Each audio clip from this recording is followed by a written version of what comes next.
how's it going to be? And remember the comment that he had? It's going to be bloody. And describing what happened. So he lowered expectations. And so it's 5:30 a.m., it's the day of the launch. And the mayor steps outside of his flat and is greeted by flash, flash, flash, flash, flash, just all these photographers who are standing there because they want to catch the mayor on the day that they believe is going to be his water. Everyone's kind of convinced that it was going to be chaos, right? What did you all think? You think it was going to go well? How many people believe that that was going to go really smoothly and well? Okay, no one. But it wasn't chaos, in fact, but triumph. Everything went smoothly. There wasn't really a single technical glitch. The streets were eerily empty that day. Talking to Derek, they were watching it all in the video cameras, and no one was coming into debt. Livingston had scared everyone away with this comment. And so what happened was they were worried that how are they going to pay for this now? Because no one's going to ever come.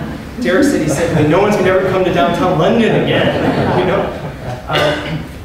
And people did come back, and remember the doom and gloom headlines.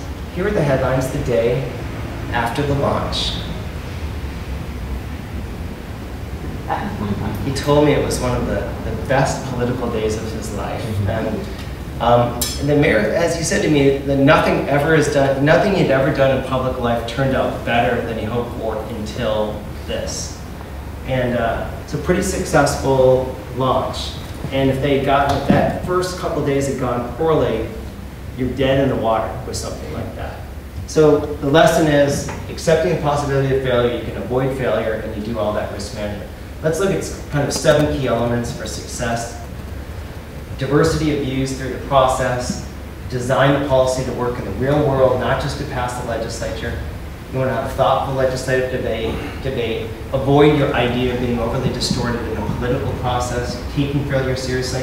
Almost all the initiatives that we found that were successful had the presence of a bridger, someone who could bridge the political and the bureaucratic worlds. So in this case, it was Derek Turner. Putting a man on the moon, it was a guy named James Webb. And originally when Kennedy asked Webb to head this up, he'd been head of the Bureau of the Budget. Kennedy said, I want to put a man on the moon by 1967.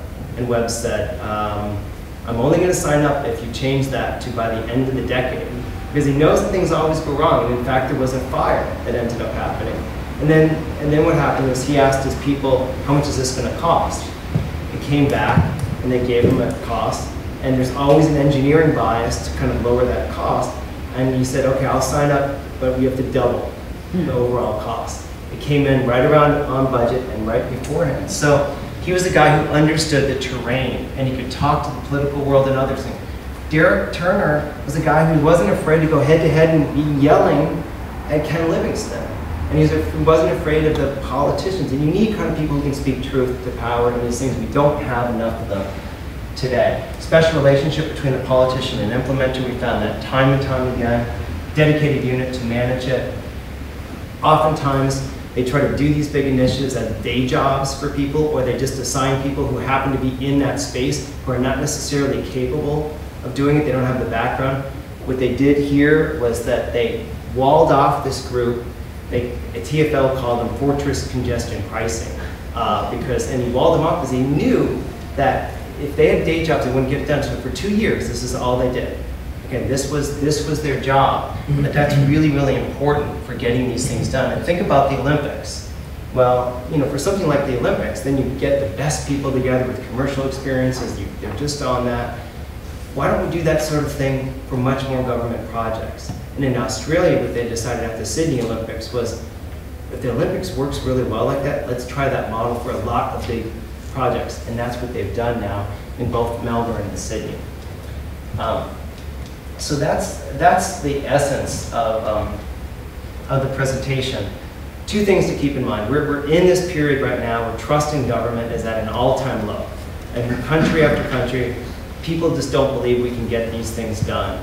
And whether you're a conservative who wants to reduce the size of government or someone from the left who wants to increase the size of government, execution is absolutely important. So to get out of where we are, we have to do 2 things well. Choose wisely which things we decide to address from a public policy perspective, and then we need to execute against them well. So thank you very much.